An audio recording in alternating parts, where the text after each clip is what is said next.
जय हिंद दोस्तों। कैसे हैं आप सब। तो चलिए आज का हम लोग का जो वीडियो है दोस्तों वो है इकोनॉमिक्स। क्लास 9th की इकोनॉमिक्स को हम लोग पढ़ रहे हैं और वो भी चैप्टर नंबर 2 के बारे में हम लोग पूरे अच्छे से पढ़ रहे हैं। ठीक है, तो पिछले वीडियो में हमने पार्ट 1 इसके बारे में पूरे अच्छे से बता दिया था।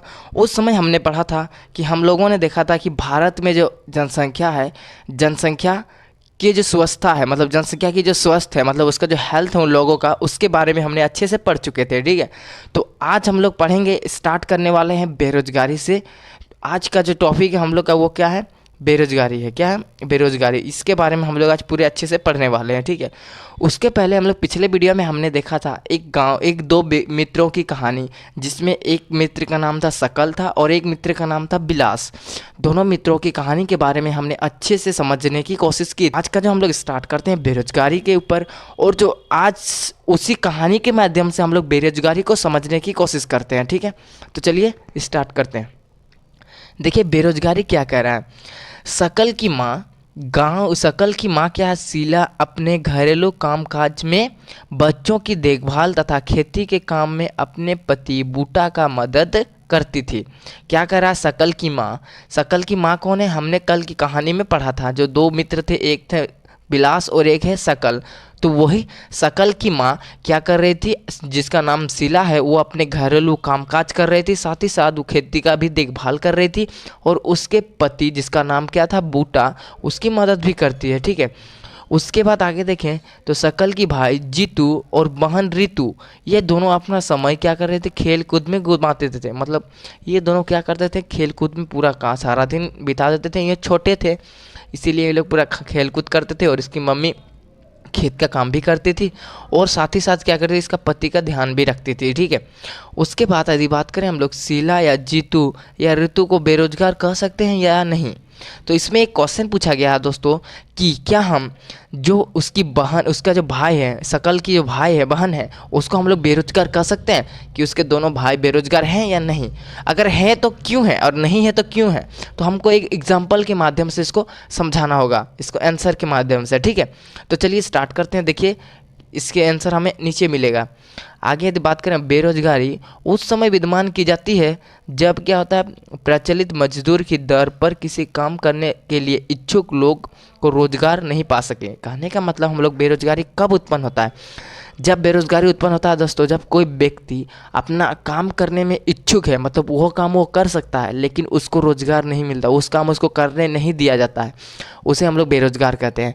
जैसे एग्जांपल के माध्यम से समझें, अगर आप मान के चलिए मिस्त्री हो, ठीक है, घर राजमिस्त्री का काम कर, सब जानते हो आप, राजमिस्त्री का पूरा अच्छे से बनाने जानते हो, लेकिन आपको रोजगार ही नहीं मिल रहा, आपको कोई बोल ही नहीं रहा कि मेरा घर बना दो, तो क्या हो जाएंगे आप बेरोजगार बन जाओगे। ठीक है, तो वही कह रहा है बेरोजगारी कब उत्पन्न होती है, जब कोई व्यक्ति किसी काम को करने में इच्छुक हो, मतलब उस काम को वो करने में जानता हो, काम को जानता हो, लेकिन उसको रोजगार नहीं मिलती है, उस समय क्या होता है, बेरोजगारी उत्पन्न होती है दोस्तों।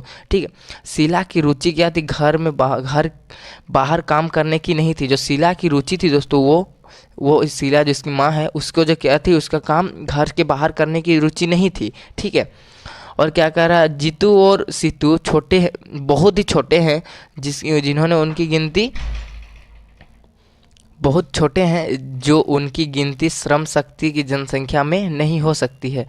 ना ही जीतू और सोनी शीला की बेरोजगार कहा जा सकता है। ठीक है, उन लोगों का क्या है, सोनू, जो जीतू है, जीतू और सीतू क्या है, बहुत ही छोटे हैं, इस कारण से उन्हें हम लोग क्या कर सकते हैं, बेरोजगार नहीं कर सकते। क्यों, क्योंकि बेरोजगारी का भी एक सीमा है जो कि हम आगे पढ़ेंगे, वो आगे है, हम लोग देख सकते हैं। देखिए यहाँ पर आपको बहुत अच्छे से समझ में आएगा कि वो दोनों बच्चे बेरोजगार क्यों नहीं कर सकते।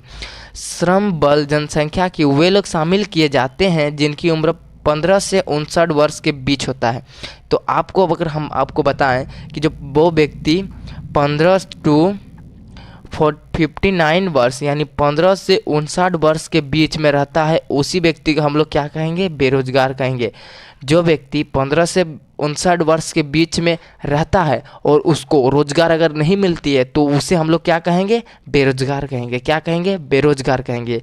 और उसमें अगर बात करें, शकल की जो भाई बहन है इस आयु के वर्ग में नहीं आते हैं।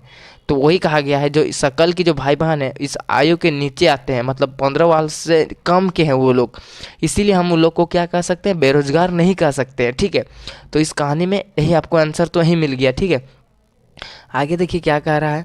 उसके बाद बात कर सकते हैं हम लोग नेक्स्ट की तरफ। सकल की माँ शीला परिवार के लिए काम करती है, वो अपने घर से बाहर जाकर पारिश्रमिक के लिए काम करने के इच्छुक नहीं है। क्या कह रहा है, जो सकल की माँ है शीला, वो बाहर में काम करने के लिए इच्छुक है ही नहीं। क्यों? क्योंकि उसके पास इतना काम ही है, घर का काम रहता है, खेती बाड़ी करना रहता है, उसको टाइम ही नहीं मिलता है, तो वो बाहर के काम कैसे करेगी। इसीलिए कहा गया, इसलिए हम लोग क्या है, उससे भी हम लोग बेरोजगार नहीं कह सकते, क्योंकि उसके पास टाइम ही नहीं है। वो तो घर का काम करने में ही उसका पूरा दिन निकल जाता है, तो उसको वो तो घर में ही पूरा रोजगार कर लेती है ना, तो उसको हम बेरोजगार क्यों कहेंगे। बेरोजगार हम उस व्यक्ति को कहेंगे जो 15 से कितना था 59 वर्ष के बीच में होता है और उसको रोजगार नहीं मिलती है और वो घर बैठे सिर्फ टाइम बिताता है, उसे हम लोग क्या कहते हैं, बेरोजगार कहते हैं। ठीक है, तो उसके कारण यहाँ पर कहा गया है कि उसकी जो माँ है शीला, उसको हम लोग बेरोजगार नहीं कहेंगे। आगे देखिए, सकल की दादी दादा नाना नानी जिसका जिक्र इस कहानी में नहीं किया गया है, वो भी बेरोजगार नहीं कहा जा सकता, क्योंकि दादा दादी नाना नानी उन लोग का वर्ष 59 साल से तो अधिक हो जाएगा ना, तो हम लोग उसको बेरोजगार क्यों कहेंगे। क्योंकि जब 59 साल से अगर आपका एज अधिक हो जाता है तो आप रोजगार करने के योग्य ही नहीं होते, क्योंकि आपके पास उतना शारीरिक क्षमता नहीं होती है कि आप ये रोजगार कर सको। ठीक है, इसलिए हम लोग उसको रोजगार बेरोजगार भी नहीं कह सकते उन्हें, लेकिन उनका जो जिक्र है, मतलब उनका जो वर्णन है उस कहानी पे नहीं किया गया है, बस यहाँ पर दिया गया है। आगे देखिए क्या लिखा है। भारत के संदर्भ में ग्रामीण और नगरीय क्षेत्रों में बेरोजगारी है। यद्यपि ग्रामीण और नगरीय क्षेत्रों में बेरोजगारी की प्रकृति में अंतर है। ग्रामीण क्षेत्रों में मौसमी बेरोजगारी और प्रच्छन्न बेरोजगारी पाई जाती है। दोस्तों ये सबसे इम्पोर्टेंट है कि जो हम लोग का ग्रामीण क्षेत्र, ग्रामीण मतलब गाँव की इलाका में बात करें तो गाँव में कौन सा बेरोजगारी, मौसमी बेरोजगारी पाई जाती है। गाँव में क्या बेरोजगारी, मौसमी बेरोजगारी, और एक प्रच्छन्न बेरोजगारी। क्या बेरोजगारी, प्रच्छन्न बेरोजगारी पाई जाती है गांव के क्षेत्र में। ठीक है, कौन कौन सी बेरोजगारी दोस्तों आप देख सकते हो, एक होती है मौसमी बेरोजगारी, एक होता है प्रच्छन्न बेरोजगारी, गांव के क्षेत्र में पाई जाती है, मतलब गांव की साइड में पाई जाती है। और वहीं अगर बात करें नगरीय क्षेत्र मतलब शहर के क्षेत्र में, तो शहर के क्षेत्र में शिक्षित बेरोजगारी पाई जाती है। क्या, शिक्षित बेरोजगारी कहने का मतलब वह व्यक्ति जो पढ़ा लिखा पूरा है, एकदम अच्छा पढ़ लिया, लेकिन उसको रोजगार ही नहीं मिल रहा, मतलब उसको काम ही नहीं मिल रहा है, तो वो व्यक्ति क्या हो जाएगा, बेरोजगार हो जाएगा। और वो अधिकतर हम देखते हैं शहर क्षेत्र में तो सब कोई पढ़ लेता है, लेकिन उस व्यक्ति को अपना काम नहीं खोज पाता है, उसको रोजगार नहीं मिलता है, तो उसको हम लोग क्या कहते हैं, शिक्षित बेरोजगारी कहते हैं। जबकि हम ग्रामीण क्षेत्र में बात करें, गांव के इलाका में, गांव में उतना पढ़ाई का डेवलप नहीं हुआ है, इस कारण वहाँ का व्यक्ति तो पढ़ नहीं पाता है, लेकिन उन लोग भी बेरोजगार रहता है, तो उसको मौसमी बेरोजगारी कहते हैं। क्या कहते हैं, मौसमी बेरोजगारी। आगे हम लोग पढ़ने की कोशिश, समझने की कोशिश करेंगे कि ग्रामीण बेरोजगारी किसे कहते हैं और मौसमी बेरोजगारी किसे कहते हैं। ठीक है, तो चलिए स्टार्ट करते हैं। देखिए, मौसमी बेरोजगारी के बारे में बात करें हम लोग, मौसमी बेरोजगारी तब होती है जब लोग वर्ष में कुछ महीनों में रोजगार प्राप्त नहीं कर पाते हैं। कृषि पर आश्रित लोग आमतौर पर इस तरह की समस्याओं से जूझते हैं। क्या कह रहा है कि मौसमी बेरोजगारी अधिकतर हम लोग उस समय देख पाते हैं जब क्या होता है, कुछ व्यक्ति कुछ महीने के लिए ही रोजगार पाता है। मतलब मान के चलिए हम लोग का 12 महीने का एक साल होता है, ठीक है, तो वो व्यक्ति 3 महीना अगर काम पाया तो फिर 3 महीना काम नहीं पाएगा। मतलब जैसे एग्जाम्पल बात करें, आप लोग कृषि करते हो, ठीक है, जब आप लोग खेती करते हो तब हल जोतते हो, हल जोतने के समय फसल बोते हो, उस समय क्या होता है, व्यक्ति की संख्या अधिक होती है, व्यक्ति को काम रोजगार अधिक मिलता है गांव क्षेत्र में। ठीक है, और जैसे ही ये सारा काम खत्म हो जाता है, व्यक्ति फिर बेरोजगार बैठ जाता है, क्योंकि उसके पास कोई काम ही नहीं है, तो किसको काम देगा। तो वही प्रकार कहा गया है कि जो हम लोग का जो मौसमी बेरोजगारी है उसमें क्या देखा जाता है, मौसमी बेरोजगारी में कि कोई व्यक्ति 3 महीना के लिए तो रोजगार पाता है, लेकिन फिर 3 महीने के बाद फिर रेस्ट में बैठ जाता है, फिर उसको काम नहीं मिलता है। तो वही सारे बेरोजगारी हम लोग क्या कहते हैं, मौसमी बेरोजगारी कहते हैं। ठीक है, मौसमी बेरोजगारी कहते हैं। वही कह रहा है, कृषि पर आश्रित जो लोग होते हैं आमतौर पर इस समस्या जूझते हैं। वर्ष में कुछ व्यस्त मौसम होते हैं और जब बुनाई, कटाई, निराई और गहाई में विशेष महीने में कृषि पर आश्रित लोगों पर को अधिक काम नहीं मिल पाता है। कह रहा है जब हम लोग कृषि में क्या करते हैं, बुनाई करते हैं तब भी रोजगार मिलता है, कटाई करते हैं तब भी रोजगार मिलता है, निकाई करते हैं तब भी रोजगार, और गहाई करते हैं तब भी रोजगार मिलता है। लेकिन जब इस सारे प्रोसेस हो जाते हैं उसके बाद क्या होता है, व्यक्ति रेस्ट में आ जाता है, मतलब उसको कुछ काम ही नहीं मिलता है, तो वो क्या हो जाएगा, वो बेरोजगार हो जाएगा ना। तो उसी बेरोजगारी को हम लोग क्या कहते हैं, मौसमी बेरोजगारी के नाम से जानते हैं। ठीक है, तो मौसमी बेरोजगारी आपको अच्छे से समझ में आ गया। तो चलिए अब मिलते हैं आगे जो हम लोग का है प्रच्छन्न बेरोजगारी के बारे में। तो देखेंगे आप प्रच्छन्न बेरोजगारी हम लोग किसे कहते हैं। प्रच्छन्न बेरोजगारी के अंतर्गत वे लोग नियोजित प्रतीत होते हैं जो उसके पास भूखंड तो होता है, मतलब जमीन होता है, जहां उन्हें काम मिलता है, काम भी मिल जाता है। ऐसे प्रायः कृषिगत काम में लगे लोग परिजन में खेत होता है, परिजन में होता है किसी काम मान के चलिए, हमको एग्जाम्पल के माध्यम से इसको समझाते हैं हम। देखिए एक बहुत बड़ा खेत है, इतना बड़ा एक खेत है ना, और उस खेत पे क्या कर रहे हैं, इस खेत में हमको फसल को बोना है, ठीक है, धान को बोना है, धान रोपना है, ठीक है। तो उसके लिए हमको चाहिए 5 आदमी। कितना आदमी की जरूरत चाहिए, 5 आदमी, ठीक है। 5 आदमी से हम लोग का खेत पूरे मान के चलिए 6 घंटा के लिए 5 आदमी पूरा कंप्लीट कर देगा 6 घंटा में इस खेत को रोप के, ठीक है, 6 घंटा में। लेकिन क्या किया हम लोगों ने, लाए 8 व्यक्ति को लेकर आ गए। कितना व्यक्ति, 8 व्यक्ति को लेकर आ गए, और 8 व्यक्ति में इस खेत को जो क्या रोपने लगे, 8 व्यक्ति इस खेत को रोपने लगे। तो क्या करेगा, जो 5 व्यक्ति भी इसको 6 घंटा में पूरा देता है और 8 व्यक्ति इस काम को भी 6 घंटा में पूरा देता है, ठीक है। तो सबसे इसमें 3 जो बचा, 3 आदमी, ये क्या हो गया, बेरोजगार हो गया। क्यों, ये काम तो यहाँ पर कर रहे हैं लेकिन ये बेरोजगार बैठे हैं। क्योंकि हम लोग जानते थे कि जो 5 आदमी से ये खेत 6 घंटा में आराम से क्लियर हो जाता था, हो सकता था, लेकिन हमने ला दिया 8 गो व्यक्ति। फिर भी तो हम लोग 3 व्यक्ति को एक्स्ट्रा पैसा दिए ना। क्यों एक्स्ट्रा पैसा दिए, क्योंकि हम लोग ज़्यादा व्यक्ति ला दिए। छोटा मोटा खेत है और हम लोग पूरा बहुत ज़्यादा आदमी लेकर आ गए, जल्दी होगा बोल के। लेकिन जल्दी नहीं होगा, क्योंकि वो भी 8 व्यक्ति भी 6 घंटा में ही कंप्लीट कर रहा है, 5 व्यक्ति भी 6 घंटा में ही। तो क्या हुआ, जो ये 3 व्यक्ति जो बचे, यही हम लोग का प्रच्छन्न बेरोजगारी, मतलब ये रोजगार तो कर रहे हैं, दिखाई दे रहे हैं कि ये काम कर रहा है, लेकिन वो असल में काम नहीं कर रहा है, उसका काम दिख नहीं रहा है, ठीक है। तो वैसे ही सिचुएशन में जो बेरोजगारी उत्पन्न होती है उसे हम लोग कहते हैं प्रच्छन्न बेरोजगारी, कहते हैं छिपी बेरोजगारी। तो प्रच्छन्न बेरोजगारी का ही दूसरा नाम छिपी बेरोजगारी, याद रखिएगा।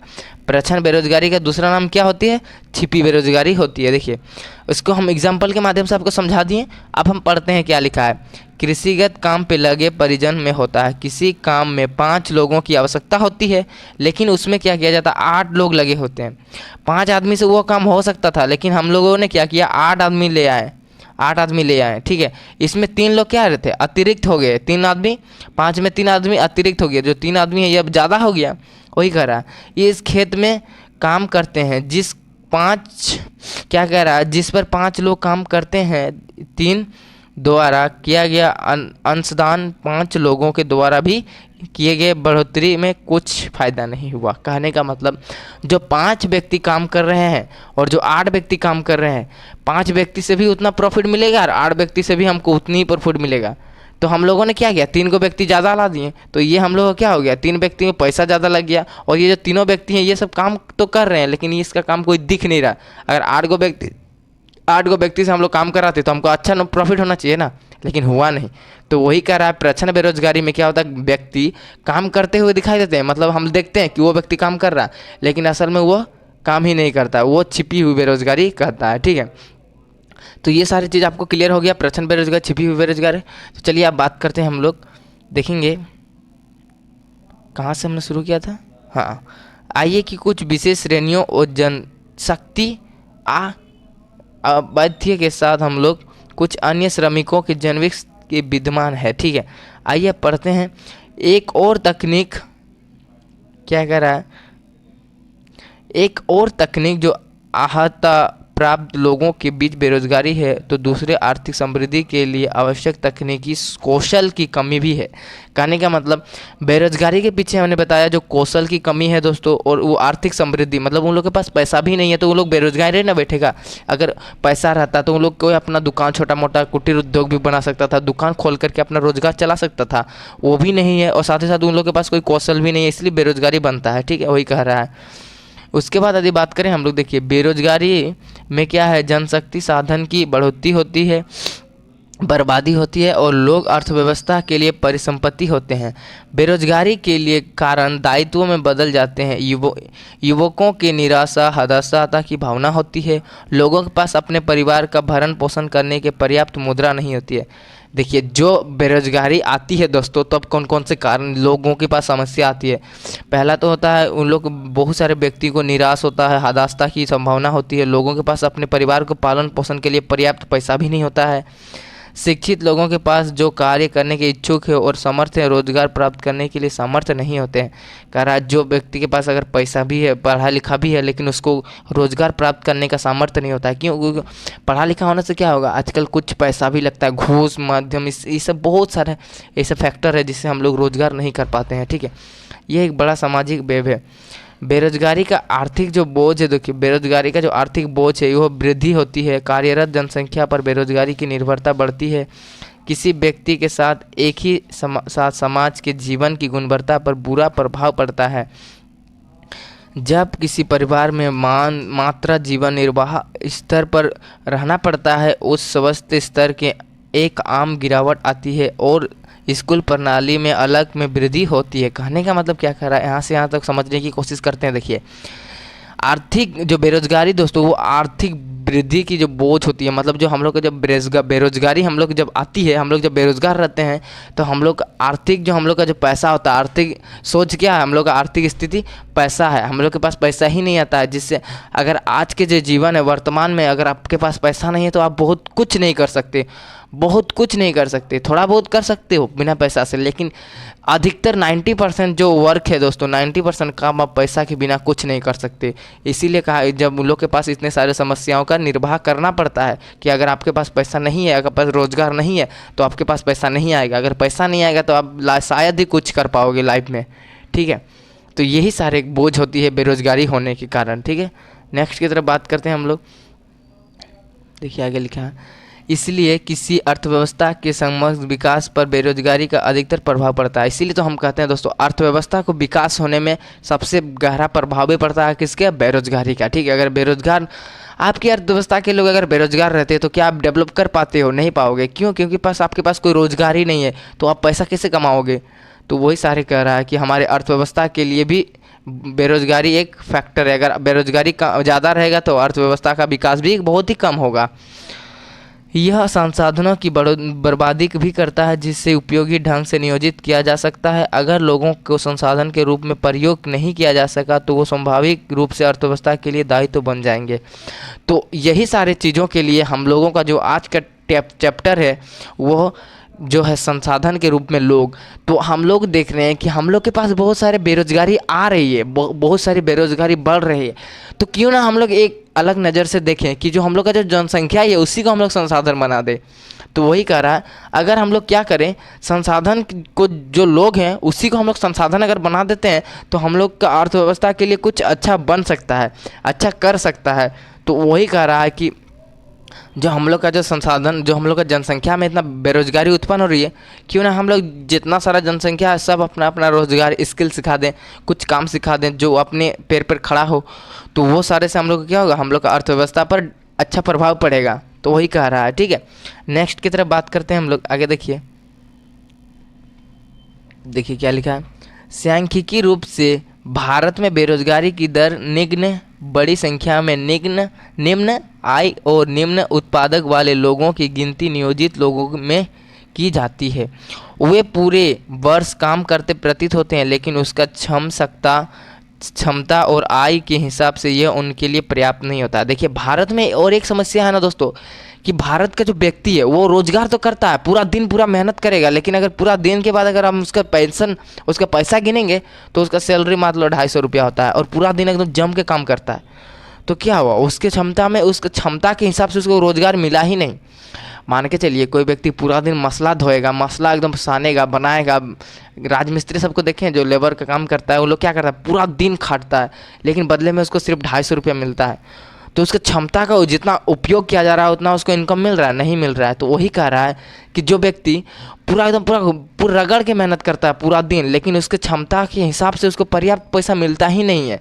तो वही है यहाँ पर हम लोग का जो भारत में और एक समस्या है, वो ये समस्या है कि व्यक्ति पूरा दिन तो पूरा जम के काम करता है, लेकिन उसको रोज बराबर उसको पैसा मिलता ही नहीं है, जितना काम किया उतना उसको पैसा मिलता ही नहीं है, यही कह रहा है।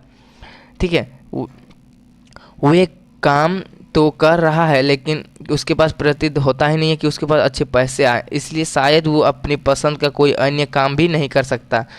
गरीब लोगों को बेकार नहीं बैठ सकते, किसी भी काम से जुड़े जाना चाहिए, चाहे उससे कितने भी पैसा भी कमाए हो, कितना भी पैसा कमाए हो, चाहे कुछ भी हो। कह रहा है दोस्तों कि जो गरीब व्यक्ति है उसको तो किसी न किसी काम पर जुड़ जाना ही चाहिए, कोई भी अपना रोज छोटा मोटा दुकान भी चलाए, किसी भी रोजगार करना ही चाहिए, नहीं तो उसके पास उसका जीवन जीने के लिए कुछ पैसा बचेगा ही नहीं। अगर आज के जो दैनिक जीवन में यदि बात करें हम लोग, तो हम लोग का जीवन जीने के लिए सबसे इम्पोर्टेंट है जो वो है पैसा। अगर आपके पास आप रोजगार ही नहीं करोगे, आपके पास पैसा ही नहीं आएगा, तो आप कैसे जियोगे। तो इसीलिए कह रहा है कि जो गरीब व्यक्ति है, जो मजदूर है, उन लोगों को कहीं ना कहीं रोजगार करना ज़रूरी है, वरना वो अपना जीवन बसर नहीं कर पाएंगे, यही कह रहा है। देखिए अब हम बात करेंगे दोस्तों कि जो हम लोग का जो जनसंख्या है, भारत में जो जनसंख्या है वो क्या है। यह एक कहानी के माध्यम से समझने की कोशिश करते हैं कि गांव की जो अर्थव्यवस्था है, मतलब गांव की जो इकोनॉमिक्स है, हर एक विलेज की इकोनॉमिक्स है, वो हम लोग इस अर्थव्यवस्था के लिए संपत्ति कैसे बनेगा। लोग अपने गांव की अर्थव्यवस्था के लिए परिसंपत्ति मतलब संपत्ति कैसे बनेंगे, अपने गांव का विकास कैसे कर सकते हैं लोग, उस कहानी के माध्यम से हम लोग समझने की कोशिश करते हैं कि एक गांव में मान के चलिए उस गांव के जो लोग रहते हैं, उस गांव के क्या लोग रहते हैं, और वे लोग कि अपने गांव के विकास में किस तरह हेल्प करते हैं, उसको हम लोग पढ़ने की कोशिश करेंगे। ठीक है, देखिए एक गांव था क्या है जिसमें अनेक परिवार रहते थे। प्रत्येक परिवार इतना उपजा लेता था कि उससे उसके सदस्य खा पी सके। परिवार के सदस्य अपने कपड़े बुनते, बच्चों को पढ़ाते और प्रत्येक परिवार अपनी आवश्यकताओं का स्वयं पूर्ति कर पाता था। क्या कर रहा है, एक गांव की कहानी यहाँ बताया गया है। देखिए दोस्तों, एनसीईआरटी जो है ना, वो कहानी के माध्यम से इतना अच्छा समझा देता है ना कि आपको हर एक क्लियर हो जा, हर एक कॉन्सेप्ट आपको क्लियर हो जाता है। ठीक है, तो चलिए शुरू करते हैं। देखिए हम लोग को क्या कह रहा है, एक गांव था जिसमें क्या होता है अनेक परिवार रहते थे, बहुत सारे परिवार मिलकर के गांव बसता है। तो वहाँ पर एक गांव था जिसमें बहुत सारे लोग रहते थे, और जो प्रत्येक परिवार था दोस्तों इतना अच्छा खासा उन लोग पैसा कमा लेता था या फिर फसल उपजा लेता था, जो कि उन लोगों के परिवार में हर एक परिवार खा पी सके आराम से और अपना कार्य, अपना जो आर्थिक आवश्यकता है वो पूरा कर सके। जैसे कपड़ा हो गया, फिर हो गया स्वस्थ हो गया, फिर हो गया रोटी कपड़ा मकान, ये सब अपना पूरा कर लेते थे। पूरा अपना स्वयं की जो पूर्ति है, मतलब खुद की जो आवश्यकता है वो ज़रूरत पूरा कर लेते थे, यही कह रहा है। इसमें से एक परिवार ने अपने एक बेटे को कृषि महाविद्यालय में भेजने का फैसला किया। देखिए जब उन लोग का पूरा खाना पीना तो पूर्ति हो जाता था, लेकिन उन लोग के पास जब माइंड विकसित हुआ तब उन्होंने सोचा कि नहीं भाई, खाना पीना से कुछ नहीं होगा, मतलब हम लोग का जीवन डेली जीवन जीने के लिए कुछ नहीं, लेकिन हम लोग को भविष्य में कुछ करना भी है ना। तो उसके लिए एक आदमी ने क्या कहा, उसके जो बेटे हैं उसको कृषि महाविद्यालय एग्रीकल्चर यूनिवर्सिटी में उसको भेज दिए। ठीक है, लेकिन लड़के को टिकट के लिए कृषि महाविद्यालय में प्रवेश मिल गया। कुछ समय पश्चात वही कृषि इंजीनियरिंग की योग्यता प्राप्त कर लिया।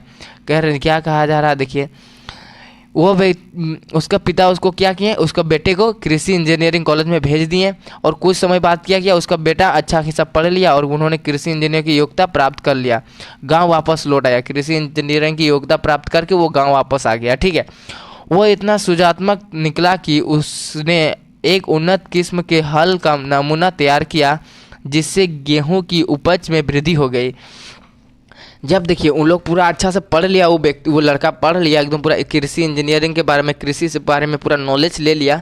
तब जैसे ही वो गांव आता है, गांव में क्या करता है कि ऐसा अच्छा सा बहुत ही एकदम न्यू डिज़ाइन वाला मॉडर्न वाला एक हल तैयार कर देता है गाँव वालों के लिए। ठीक है, जिससे उपज में वृद्धि हो गई। मतलब जैसे ही वो हल तैयार किया, वो लोग हल का इस्तेमाल करने लगे, और उस हल में जो हल के इस्तेमाल से उन लोग का जो उपजाऊ है वो उसमें वृद्धि हो गई, मतलब ज़्यादा मात्रा में वो लोग उपजाने लगे। ठीक है, इस तरह गांव में एग्रो इंजीनियरिंग का एक नया काम सृजित हुआ और वहीं उसकी पूर्ति हुई। गांव के उस परिवार की अधिशेष फसल निकट के गांव में बेची गई।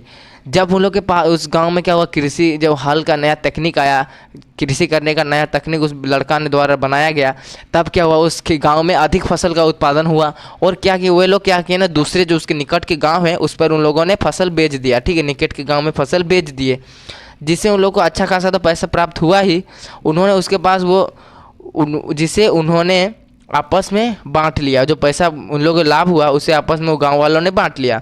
इस सफलता से प्रतीत होकर कुछ समय पश्चात गांव के सभी परिवारों ने क्या किया, जैसे ही वो लड़का को जब अच्छा देखें कि गांव का विकास होने लगा, तब परिवारों ने एक बैठ कर के निर्णय लिया। वे बच्चों के लिए भी बेहतर भविष्य चाह रहे थे, और तब से जैसे ही उस गांव वाला का एक व्यक्ति ने अपना सोच बदला, और देखिए कितने सारे परिवार ने अपना सोच बदल लिए एक व्यक्ति के द्वारा। देखिए उन्होंने पंचायत से गांव के एक स्कूल खोलने का अनुरोध किया। पंचायत से क्या कहा कि नहीं पंचायत जी कि हमारे गांव में भी एक स्कूल खोल दीजिए।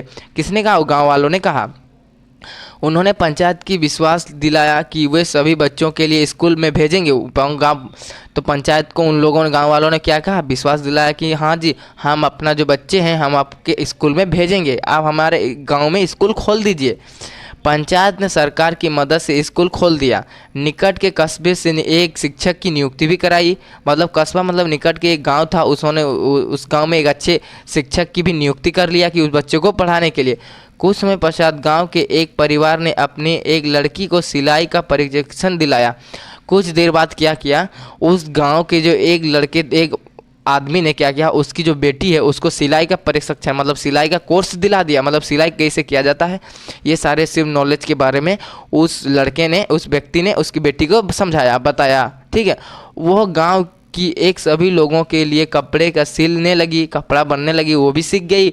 जब उसको कोर्स दिलाया तो कोर्स अच्छा सा पढ़ लेकर सीख कर गाँव के जितने भी लोग हैं उन लोगों के लिए कपड़ा सिलने लगी। अब सभी लोगों को अच्छे ढंग से सिले कपड़े पहनना चाहते थे। इस तरह दर्जी का एक नया काम सृजित हुआ, और धीरे धीरे देखने लगे लोग, वो लड़की क्या करने लगी, धीरे धीरे गांव के जितने भी औरतें हैं, बच्ची हैं, उन लोगों को काम सिखाने लगी, और धीरे धीरे वह काम भी बढ़ने लगा। मतलब दर्जी का काम भी बढ़ने लगा। ठीक है, नया काम बनने लगा। इसका एक सकारात्मक प्रभाव हुआ। किसानों के कपड़े खरीदने के लिए दूर जाने में लगने वाला समय अब बचने लगा। जैसे गांव में सभी औरतों को, महिलाओं को, बच्चों को सिखाई वो लड़की, तब क्या हुआ कि गांव के जितने भी किसान हैं या फिर पुरुष हैं, उन लोगों का जो कपड़ा है वो वहीं पर सिलने लगा। जिससे वो लोग क्या करते थे, शहर पे जाते थे कपड़ा खरीदने के लिए, जिससे उन लोग का समय बहुत ज़्यादा खपत होता था, और वह समय उन लोग के लिए बचने लगा। वो यहाँ पर कह रहा है। ठीक है, उसके बाद यहाँ पर आगे देखिए क्या कह रहा है। आगे किसान खेतों में अधिक समय लगाने लगे, जिससे उपज बढ़ गई। जैसे वो सारा काम जो कपड़ा खरीदने में लगता था वो अब कहाँ लगाने लगे, वे लोग कृषि पर, खेत पर लगाने लगे, जिससे समृद्धि का प्रारंभ हो गया था, जिससे उन लोग का फसल अधिक होने लगा, और उन लोग समृद्धि मतलब उन लोग विकास की ओर चलने लगे। किसानों के पास उपभोग की अधिक वस्तुएं थी। वे अब अपने उत्पादन उन लोगों को बेच सकते थे जो उन गांव में बाजार में आते थे, और धीरे धीरे वो लोग क्या करने लगे, बाजार में उस जितना भी उपजा होता था वो सबको बेचने लगे। के साथ गांव में जहां प्रारंभ किसी ने नए काम का औपचारिक रूप से क्या कह रहा, देखिए औपचारिक रूप से कोई अवसर नहीं था। शिक्षक, दर्जी, एग्रो इंजीनियर, अन्य तरह के लोगों को परिपूर्ण हो गया। धीरे धीरे गांव में कौन कौन सी नौकरी आ गई, शिक्षक हो गए, दर्जी हो गए, और एग्रो इंजीनियर की बहुत सारे काम आ गए गांव में। ठीक है, उसके बाद यह एक साधारण गांव की कहानी है जहां मानव पूंजी के उड़ते स्तर को से उसे जटिल की और आधुनिक अधिक क्रियाकलापों के स्थल के रूप में विकसित बनाया गया। तो दोस्तों ये जो कहानी था दोस्तों, एक ऐसे गांव की कहानी था जो क्या था, बहुत ही एकदम नगण्य गांव था, एकदम सिंपल सा गांव था, और उस गांव के एक व्यक्ति के सोच से देखिए गांव का जो पूरा स्ट्रक्चर, पूरा संरचना पूरा बदल के रख दिया। गांव में शिक्षक की नियुक्ति हुई, दर्जी की नियुक्ति हुई, स्कूल बनाया गया, एग्रो इंजीनियर के रूप से, सिर्फ एक व्यक्ति के सोच से उन लोगों के पास इतना सारा संपत्ति आ गया कि वो धीरे धीरे धीरे धीरे टाउन के रूप में बदलने लगा, मतलब कस्बे के रूप में बदलने लगा, कस्बे के रूप में बदलने लगा पूरा वो छोटा सा गांव। तो आप देख सकते हैं दोस्तों, ये शिक्षा का इतना सारा पावर रहता है, शिक्षा का इतना ताकत रहता है कि एक व्यक्ति के सोच से पूरा गांव बदल गया। तो इसलिए तो कहते हैं दोस्तों, पढ़ाई करना बहुत ही ज़रूरी है। ठीक है, तो इसी से हम लोग का जो आज का जो चैप्टर है वो अब पूरा यहाँ पर ख़त्म होता है। तो कल के जो हम लोग वीडियो में इस क्वेश्चन आंसर को हम लोग बाद में पढ़ेंगे। नेक्स्ट जो हम लोग पढ़ेंगे दोस्तों वो पढ़ेंगे इसके चैप्टर नंबर 3, जो क्या है आप देख सकते हैं, निर्धनता एक चुनौती। क्या है? निर्धनता एक चुनौती। ये हम कल के वीडियो में पूरी अच्छे से पढ़ने की कोशिश करेंगे, ठीक है। तो आई होप दोस्तों आपको जो हमारा ये चैप्टर यानी जनसंख्या जो है इसको हम लोग किस रूप से देख रहे हैं, संसाधन के रूप में जनसंख्या को देख रहे हैं, ये सारे चैप्टर आपके बहुत अच्छे से क्लियर हो चुके होंगे, ठीक है। तो आई होप दोस्तों कि आप ये सारे पास इसका जो NCERT हिंदी क्लास 9 का पूरे अच्छे से क्लियर हो चुका होगा। तो मिलते हैं दोस्तों नेक्स्ट वीडियो में, तब तक के लिए जय हिंद।